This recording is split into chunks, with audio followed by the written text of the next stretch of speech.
Good morning, everyone. Heartily welcomes to online classes. This is the remaining part of the chapter What Amiss with Us. इस chapter में हमने पढ़ा कि हमारा देश डेवलप्ड कंट्रीज़ की कैटेगरी में क्यों नहीं आता है. As a citizen what are are duties, हमारी क्या ड्यूटीज़ हैं और हम उन ड्यूटीज़ को फॉलो नहीं करते हैं. कुछ पॉइंट्स यहाँ पर दिए हैं. कुछ पॉइंट्स हमने पढ़े हैं, जैसे नॉइज़ पोल्यूशन के बारे में. जर्नी ट्रैवल करते हैं उस वक्त हम क्या क्या गलतियाँ करते हैं, क्या मिस्टेक करते हैं, जिस वजह से हमारे देश की छवि अन्य देशों में वैसी नहीं बन पा रही है जैसी होनी चाहिए. तो अगले कुछ और पॉइंट्स हम इस चैप्टर्स में पढ़ेंगे. But before starting let's start glossary. Gallantry. Gallantry means valour या ब्रेवरी.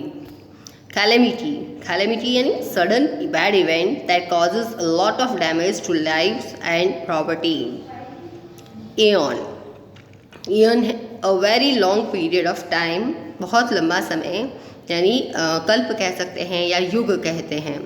थॉट. थॉट है to stop from what they want to do, किसी को रोकना जो कुछ कार्य करना वो चाहते हैं. मैनेस. मैनेस है थ्रीट, धमकी देना. Obsolete. Obsolete means out of date या old, outdated. Malady. Malady a serious problem, बहुत ही गंभीर समस्या है. प्यूनिटिव. इंटेंडेड एज पनिशमेंट, सजा के तौर पर. Dispute. Last one quarrel. Dispute means quarrel यानी लड़ाई झगड़ा करना. Now let's start the remaining part. This is third point, traffic sense. कि what are the basic norms of traffic sense and what we do. क्या है basic norms, क्या है, what are the basic rules of the traffic sense and do we follow them, क्या हम उनको follow करते हैं. We take roads as if they were specially meant for us only. हम सड़कों को, रोड्स को इस तरफ समझते हैं जैसे कि वो स्पेशली हमारे लिए बनी हुई हैं. Violation of traffic norm and driving rashly. Violation of traffic norms यानी ट्रैफिक रूल का उल्लंघन करना और बहुत ही रफ ड्राइव करना are considered sign of gallantry. हमारे यहाँ पर बहादुरी का सिंबल माना जाता है, प्रतीक माना जाता है तेज़ गाड़ियाँ चलाना और ट्रैफिक नॉर्म्स को अवॉइड करना. दो व्हेन रिक्वायर्ड, हालांकि जब ज़रूरत पड़ती है, such gallants prove to be the worst cowards. तो यही गैलेंट पर्सन जो इन ट्रैफिक नॉर्म्स को अवॉइड करने में अपनी गैलेंट्री का साइन समझते हैं, वही जब ज़रूरत पड़े तो सबसे बुरे से बदतर वो कायर निकलते हैं. The modern youth take pride in driving at great speed. अभी के यूथ, जो वर्तमान यूथ है वो बहुत स्पीड में गाड़ी चलाने को अपने आप में गर्व का अनुभव करते हैं. They ignore the basic norms of driving such as how and when to overtake a vehicle, when to take a turn, obeying the traffic signals, keeping the vehicle in order and smoke less, driving in proper lanes, etc. All these are basic norms of driving, but our youth just ignore them. किस तरह गाड़ी चलानी चाहिए, सड़क पे हमें क्या क्या रूल्स को फॉलो करना चाहिए, कब हमें ओवरटेक करना है, कब हमें टर्न करना है, तो इन सब चीज़ों को हमारे यहाँ पर यूथ बिल्कुल फॉलो नहीं करता है. And the result is danger to life. और इसका परिणाम जीवन के खतरे तक जाता है, सबका जीवन खतरे में पड़ता है. It affect them as also the others moving around.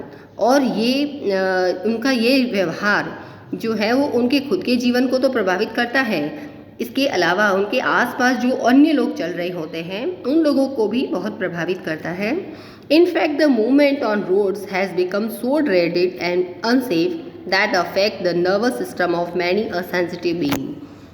यहाँ तक कि सड़क पर चलना इतना आज के समय में इतना ड्रेडफुल और इतना अनसेफ हो गया है कि कई सेंसिटिव लोग होते हैं तो उनके नर्वस सिस्टम तक को अफेक्ट कर लेता है. कई सेंसिटिव लोग अगर चल रहे हैं पैदल और तेज़ स्पीड में गाड़ी चलाने वाले उनको टक्कर देते हैं तो उनका इतना खतरनाक एक्सीडेंट हो जाता है कि उनका नर्वस सिस्टम भी डैमेज हो सकता है. गॉड नोज वॉट कैलेमिटी में हैपन द नेक्स्ट मोमेंट। कोई नहीं जानता, भगवान जाने अगले ही पल सड़क पर चलते समय, चाहे पैदल हो या गाड़ी पे हो, व्हीकल्स पे हो, भगवान जाने अगले ही पल हमारे साथ क्या कैलेमिटी, क्या दुर्घटना हो सकती है। And the pity is there is no control on any such thing. तो सब बहुत बड़ी दुख की बात यह है कि इन सब पर कोई तरह का कंट्रोल नहीं है। Most of the vehicles emit smoke. अधिकतर गाड़ियाँ इतना धुआं उगलते हैं to make the surrounding unfit for living being, कि आसपास के इलाके में जीने वालों का, जो रहने वाले लोग होते हैं, उनका जीवन दुर्भर हो जाता है। People ply their vehicle overloaded with every possible risk of causing an accident. लोग अपने गाड़ियों को इतना ओवरलोड करके चलाते हैं कि जीवन की दुर्घटना की, कोई भी तरह की एक्सीडेंट का हर पॉसिबल रिस्क रहता है। They overtake another vehicle the way they want, setting at not the basic traffic rules.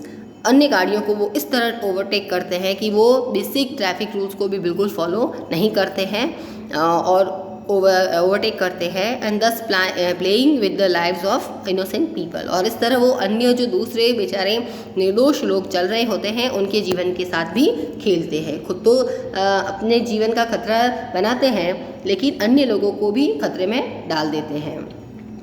Next point is encroachment, यानी अतिक्रमण। कहते हैं ना अतिक्रमण, हम सब समझते हैं अतिक्रमण क्या है।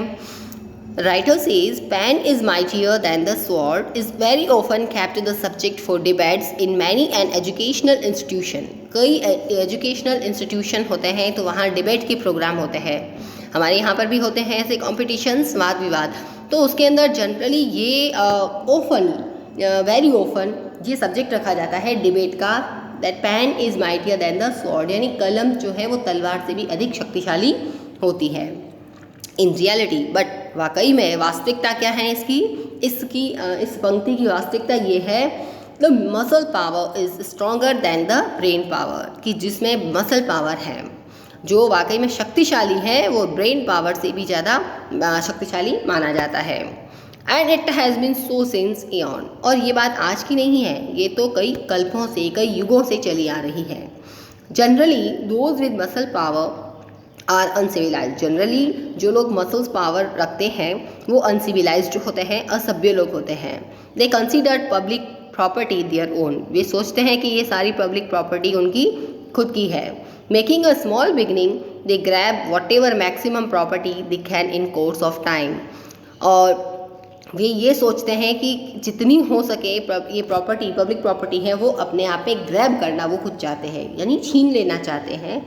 The snatching the rights of civilised and law abiding citizens, और इस तरह वो कानून को मानने वाले लोग होते हैं, नागरिक हैं वो, और जो सिविलाइज पर्सन होते हैं उनके अधिकारों का भी हनन करते हैं। The footpaths on both sides of the road become their property, और सड़क के दोनों तरफ जो फुटपाथ है वो तो उनकी प्रॉपर्टी बन जाती हैं। वेयर दे में स्लीप, जहाँ वो सो सकते हैं। इंस्टॉल दियर शॉप, अपनी दुकान लगा सकते हैं। मेक दियर ड्वेलिंग, और अपना आवास भी बना सकते हैं, इवन अपना घर भी बना सकते हैं। हमारे यहाँ शहरों में हम अगर बाहर निकलते हैं तो हम देखते हैं कि फुटपाथ पर कितने ही लोग रह रहे हैं। In the name of religion they may occupy certain area even on the main road to meet their selfish ends, यहाँ तक कि धर्म के नाम पर भी जो मेन रोड्स होती हैं उनका भी काफ़ी सारा एरिया वो घेर लेते हैं अपने स्वार्थों के लिए। Some people try to encroach upon public property after constructing houses, shop on their purchased piece of land by way of putting stairs or laying garden or making seating arrangement outside their marked boundary. कई लोग ऐसे होते हैं जो कुछ थोड़ी बहुत ज़मीन खरीद लेते हैं, तो उस पर अपना घर या अपनी दुकान बनाने के बाद में वो उस प्रॉपर्टी को और इंक्रोच करना चाहते हैं, पब्लिक प्रॉपर्टी को, पब्लिक की ज़मीन को, और इंक्रोच उस पर अतिक्रमण करते हैं। और कैसे करते हैं? वे ऑफ पुटिंग स्टेयर्स, सीढ़ियाँ बनाकर, लेइंग गार्डन, आसपास थोड़ा घर के बाहर थोड़ा बहुत गार्डन बना लें, and making seating arrangement outside their marked boundary, उनकी जो मार्क्ड बाउंड्री होती है उसके बाहर थोड़ा बहुत सीटिंग अरेंजमेंट बना लेते हैं, बैठने के लिए बेंच लगा दो, चबूतरा बना दो। इस तरह वो पब्लिक की जो ज़मीन होती है उसको अपने अधिकार में ले लेते हैं। Who is there to check and थ्वाट देयर डिज़ाइंस, कौन है यहाँ पर उनको रोकने वाला और उनके इस डिज़ाइन को चेक करने वाला? नन, कोई नहीं। A small beginning made undeterred grows into a big menace to all other except to those doing so. जो लोग ऐसा करते हैं वो तो इनका उल्लंघन नहीं करते, मतलब इनके अगेंस्ट में नहीं जाते, और अगर कोई लोग जो जाते हैं थोड़ी बहुत शुरुआत भी करते हैं उनको अगेंस्ट जाने की, प्रोटेस्ट करने की उनके अगेंस्ट, तो undeterred grows into a big manage, उनको थोड़ी बहुत जो समस्या होती है वो बड़ी धमकियों में बदल जाती है, उनको धमकियाँ मिलने शुरू हो जाती है। तो लोग इतनी हिम्मत भी नहीं करते हैं उनके इस अतिक्रमण को रोकने की। Next point is cleanliness. ये सब पॉइंट ये हैं कि ये शो करते हैं कि हमारा देश पिछड़ा है, तो क्यों है? क्योंकि हम गवर्नमेंट्स की जो रूल्स हैं उनको फॉलो नहीं कर रहे हैं। Cleanliness is next to godliness. ये कहा जाता है that seems to remain in an obsolete age now. ऐसा लगता है कि ये पंक्ति भी अब कैसी लग रही है? आउटडेटेड हो गई है। ये बात भी अब आउटडेटेड लगती है, पुरानी हो चुकी है। We are so used to uncleanliness that it does not seem to affect our sense leaves aside annoying us. हम आजकल गंदगी के अस्वच्छता के इतने यूज्ड टू हो चुके हैं, इतने आदी हो चुके हैं कि ये हमें किसी तरह प्रभावित भी नहीं करती है और ना ही हम इस गंदगी को देखकर एनॉय होते हैं। We throw the rubbish and waste material wherever we like. हम खुद फेंक देते हैं, रबिश हो, वेस्ट मटीरियल्स हो, उनको जहाँ चाहे हम वहाँ अपनी पसंद के अनुसार उनको फेंक देते हैं, जहाँ चाहे वहाँ हम उनको फेंक देते हैं कचरे को। May be roads, public transport, educational institutions, historical monuments, government पर building, and don't spare even holy places of worship. चाहे वो स्थान रोड हो, पब्लिक ट्रांसपोर्ट हो, ट्रेन, बस वगैरह, वहाँ पर भी एजुकेशनल इंस्टीट्यूशंस हो या हिस्टोरिकल मॉन्यूमेंट्स भी हो, गवर्नमेंट बिल्डिंग भी हो, हम सब जगह कचरा फैलाने में पीछे नहीं रहते हैं। यहाँ तक कि हम हॉली प्लेस ऑफ वर्शिप, पूजा के जो पवित्र स्थान होते हैं, वहाँ पर भी कचरा फैलाने से नहीं बचते। In our fond hope of keeping our home, हमारा खुद का घर साफ रहे, इस आदत के फॉन्ड ऑफ है हम, आदि इतने इस आदत का हमको इतना मतलब फॉन्ड ऑफ है। We do not hesitate in making our neighbours home unclean, और अपनी इस आदत के कारण हमें हमारे पड़ोसियों का घर गंदा करने में भी हम नहीं हिचकिचाते। The rubbish may be dirt of the house, shit of children, skin of vegetables, fruits और एनी अदर वेस्ट स्टफ, और चाहे किसी भी तरह का रबिश हो सकता है, डर्ट किसी भी तरह की डर्ट हो, चाहे शिट ऑफ चिल्ड्रन हो, स्किन्स हो सकती है, वेजिटेबल और फ्रूट्स के छिलके हो सकते हैं, और किसी भी तरह का वेस्ट मटेरियल कुछ भी हो, कुछ भी कचरा हम उठा के अपने पड़ोस में डाल सकते हैं, बस अपना घर साफ होना चाहिए। The skin of banana is seemed littered on public roads which leads to making many normal being physically handicapped. और बनाना स्किन, जो सड़क पर बनाना खाकर फेंक देते हैं, वो सड़कों को लिटर तो करते हैं, सड़क को तो, पब्लिक रोड को तो गंदा करते ही है, इसके अलावा क्या करते हैं, जो फिजिकली फिट होते हैं पर्सन, चल रहे हैं, उनको भी हैंडीकैप बना लेते हैं, उनको भी अपंग बना सकते हैं, ये बनाना स्किन्स जो हम सड़कों पर फेंकते हैं। एडेड टू दिस मेलेडी, और इस समस्या में और कुछ ऐड करें तो दूसरी समस्या क्या है, ये समस्या और भी गहरी हो जाएगी। Is the free movement of stray animals, सबसे बड़ी, और इस समस्या में अगर कुछ और हम ऐड करते हैं, ऐड क्या किया है कि free movement of stray animals, जो आवारा पशु होते हैं उनका आज़ादी से घूमना सड़कों पर, who spoil the road, house, building, place, public place and hamper traffic, जो रोड को, हाउस को, पब्लिक प्लेस को, इन सबको तो करते ही हैं, स्पॉइल ख़राब करते हैं यहाँ पर, और ट्रैफिक को भी हैम्पर करते हैं, ट्रैफिक में भी बाधा डालते हैं। They also cause serious accidents, और इन जानवरों की वजह से बहुत ही सीरियस एक्सीडेंट्स भी होते हैं। We have become so immune against these ill that nobody sees to take a note of these, हम इन इल्स के, इन बुराइयों के इतने इम्यून हो चुके हैं, इतने आदी हो गए हैं कि इनके अगेंस्ट हम एक नोट भी नहीं देखते हैं। इवन सम अफ्रीकन कंट्रीज, यहाँ तक कि African country, not to talk of the advance countries, कोई एडवांस कंट्री की बात नहीं हो रही है, अफ्रीकन कंट्री की बात हो रही है, और हम जानते हैं अफ्रीकन कंट्रीज़ की condition when shown on the TV, African countries को भी अगर जब कभी टीवी पे दिखाया जाता है, सीम क्लियर देन आर्स, वो भी हमारा देश भारत जो इतना अब तो डेवलपिंग कंट्रीज़ की कैटेगरी से थोड़ा ऊपर है, तो भी हमारे देश की तुलना में कई गुना ज़्यादा वो स्वच्छ नज़र आता है। We must understand that cleanliness is of paramount importance. हमको स्वच्छता की जो अत्यधिक महत्वपूर्णता जो इतना इम्पोर्टेंस है उसको हमें समझना होगा। And the offender should be dealt with strictly with punitive measures. और जो ऑफेंडर्स होते हैं, जो अपराधी हों, जो स्वच्छता नहीं रखते हैं, स्वच्छता में बाधा डालते हैं, उनको बहुत ही स्ट्रिक्टली पनिशमेंट दिया जाना चाहिए। Next point is the last point, this is धरना या बंद या रेल रोको, डेमोन्स्ट्रेशंस, है ना। अपने जो भी अपने विचार होते हैं, जब गवर्नमेंट नहीं मानती है तो उनके लिए हम ये युक्तियाँ अपनाते हैं। The easiest way to give vent to our protest, हमारे प्रोटेस्ट को शो करने का सबसे सरल से सरलतम तरीका है, सरल से सरल कदम कह सकते हैं, क्या है, इज़ टू स्टेज अ धरना लगाना और कॉल फॉर अ बंद, या फिर एक बंद बुलाना, बंद का आह्वान करना कि आज भारत बंद है, आज ये जोधपुर बंद है, आज जयपुर बंद है, ऐसे। और अ रेल रोको डेमोन्स्ट्रेशन, या फिर रेल रोको प्रदर्शन करना। The agitators make the most out of such shows. Agitators यानी आंदोलन करने वाले लोग, वो इस तरह के बहुत बड़े बड़े शोज करते हैं। These devices beside causing inconvenience, ये जो युक्तियाँ हैं, जन धरना, बंद, रेल रोको, डेमोन्स्ट्रेशंस, ये युक्तियाँ क्या करती हैं, बिसाइड्स कॉजिंग इनकन्वीनियंस तो करती है, यानी दूसरे लोगों के लिए असुविधा। जो इससे जुड़े हुए हैं उनको तो कुछ नहीं, वो तो अपना काम कर रहे हैं, लेकिन इनके अलावा जो दूसरे लोग हैं उनके लिए असुविधा उत्पन्न करते हैं। May sometimes irreparable damage to individuals, इस वजह से कभी कभी व्यक्तियों को, दूसरे लोगों को इररिपेरेबल डैमेज भी होते हैं, अपूरणीय क्षतियाँ भी होती है जो उनके जीवन में कभी भी वापस पूर्ण नहीं हो सकती। कॉज इमेन लॉस टू नेशन, अपने देश को भी बहुत गहरा नुकसान होता है। Imagine someone is seriously sick, imagine करें कि ये धरना चल रहा है, बंद है, और उस वक्त कोई व्यक्ति बहुत ही सीरियसली बीमार है।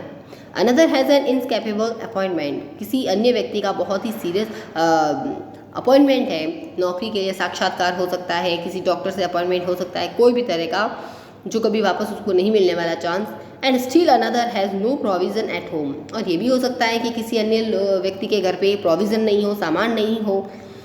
Who bother for others legitimate needs, तो ऐसी स्थिति में अन्य लोगों की जो लेजिटिमेट यानी जो वैद्य है ना, वैद्य है ये जो बिल्कुल बेसिक जो आवश्यकताएं हैं उनकी चिंता कौन करेगा। One remains wonder struck to see, किसी को भी ये बात देखकर बहुत ही स्ट्रक हो सकते हैं, हम आश्चर्यचकित हो सकते हैं। That sometimes such bandhs are sponsored even by responsible people, हम आश्चर्यचकित क्यों हो सकते हैं कि कभी कभी कई बार ऐसा होता है कि ऐसे बंद समाज के बहुत ही रेस्पॉन्सिबल पीपल के द्वारा आयोजित किए जाते हैं। समाज के बड़े जो रिस्पॉन्सिबल जो नागरिक लोग होते हैं वो खुद ऐसे बंद बुलाते हैं, बंद करवाते हैं, और उस वजह से सामान्य लोगों को, साधारण लोगों को इतना कष्ट होता है। Occasionally, these demonstrations become violent, causing further loss to the national property and human life. और कभी कभी ये जो बंद होते हैं इतने वायलेंट हो जाते हैं, इतने आक्रामक हो जाते हैं कि उस वजह से हमारे देश की प्रॉपर्टी को भी नुकसान पहुंचता है और ह्यूमन लाइफ और लोगों के जीवन को भी नुकसान पहुंचता है। बहुत सारे लोग मारे जाते हैं और देश की प्रॉपर्टी का नुकसान किया जाता है। Can't we think of a suitable device for expressing our protest without causing inconvenience to others and loss to the nation? क्या हम कुछ ऐसी योजना नहीं अपना सकते? क्या हम ऐसी सुटेबल युक्ति के बारे में नहीं सोच सकते हमारे इस प्रोटेस्ट को एक्सप्रेस करने के लिए, जिसमें without causing inconvenience to others, जिसमें बिना किसी लोगों को असुविधा हुए, and loss to the nation, और हमारे देश को भी कोई तरह का लॉस नहीं हो, देश को भी कोई नुकसान नहीं हो और लोगों को कोई भी तरह की असुविधा नहीं हो। क्या कोई ऐसी युक्ति के बारे में हम नहीं सोच सकते? In Japan the workers of a shoe factory wanted to demonstrate their protest. Japan की ये घटना है। जापान में एक शू फैक्ट्री थी, वहाँ के वर्कर्स अपना प्रोटेस्ट उन्होंने डेमोन्स्ट्रेट किया, अपना विरोध प्रकट किया। दे मेड शू, किस तरह किया उन्होंने? They made shoe of different sizes of right foot only. उन्होंने क्या किया? काम भी किया, जूते बनाए, शू फैक्ट्री तो जूते बनाए, एक राइट साइड के ही, सारे राइट साइड के पैर के ही अलग अलग साइज़ के जूते बना लिए। When the dispute was settle, और जब डिस्प्यूट उनका सेटल हुआ, they made shoes of left foot, उन्होंने सेटल हो गया मामला, उस वक्त उन्होंने सारे शूज़ अलग अलग साइज़ के लेफ़्ट फुट के बना लिए। पहले लेफ़्ट के, राइट के बनाए, डेमोन्स्ट्रेशन के समय, प्रोटेस्ट के समय उन्होंने राइट फुट के बनाए, और जब मामला सेट हो गया तो उन्होंने सारे शूज़ अलग अलग साइज़ के वापस लेफ़्ट फुट के बना लिए। 10 कंप्लीटिंग पेयर्स, और इस तरह उनके जूतों का वापस पेयर भी कंप्लीट हो गया। It caused inconvenience to none, और इस कार्य से, इस विरोध प्रदर्शन के इस डिवाइस से किसी को भी कोई तरह की इनकन्वीनियंस नहीं हुआ, कोई असुविधा नहीं हुई। And the initial loss to owner was made good a little later, और जो भी इनिशियल लॉस हुआ था मालिक को, उस फैक्ट्री के मालिक को, वो बाद में वापस सामान जब पूरा बन गया उसके बाद में वापस अच्छा प्रॉफिट में बदल गया। Alternatively the protesters may follow the path of satyagraha और hunger strike shown by Mahatma Gandhi. और अल्टरनेट है हमारे लिए, हमारे पास कि हम सत्याग्रह या हंगर स्ट्राइक, भूख हड़ताल का रास्ता भी अपना सकते हैं अपना प्रोटेस्ट शो करने के लिए, जो महात्मा गांधी ने हमें बताया था। As they would then put only themselves to inconvenience for their cause, क्योंकि उन्होंने कहा था कि अपना प्रोटेस्ट हमें डेमोन्स्ट्रेट करना है तो दूसरों को किसी भी तरह की असुविधा नहीं देनी चाहिए। तो उस वजह से केवल इस तरह सत्याग्रह या हंगर स्ट्राइक से केवल खुद को ही असुविधा होगी, दूसरों को नहीं होगी। ये रास्ता गांधी जी ने बताया था। All these minor issues are of major significance, ये सारे माइनर इश्यूज हैं, दिखने में बहुत छोटे छोटे हैं लेकिन बहुत ही मेजर इन सिग्निफिकेंस रखते हैं, बहुत ही बड़ा, बहुत ही उच्च कोटि का महत्व रखते हैं हमारे राष्ट्र के लिए। If things like these are set right, अगर इस तरह की परिस्थितियाँ बिल्कुल सेट हो जाए, सही हो जाए, तो progress, prosperity and pleasure will knock at our doors, तो फिर प्रोग्रेस, प्रॉस्पेरिटी और प्लेजर हमारे भी दरवाजे खटखटाएंगी। मतलब अगर हम भी दूसरे लोगों की सुविधाओं के बारे में सोचने लगे, उनके अधिकारों के बारे में सोचें और हमारे राष्ट्रहित के बारे में सोचें, तो हमारे देश के द्वार भी प्रॉस्पेरिटी, प्लेजर और प्रोग्रेस जैसी खटखटाने लगेंगे। यानी हमारा देश भी बिल्कुल प्रोग्रेसिव हो जाएगा, प्रॉस्पेरिश हो जाएगा और प्लेजर हमारे यहाँ पर होगा। Thank you, like, share and please subscribe the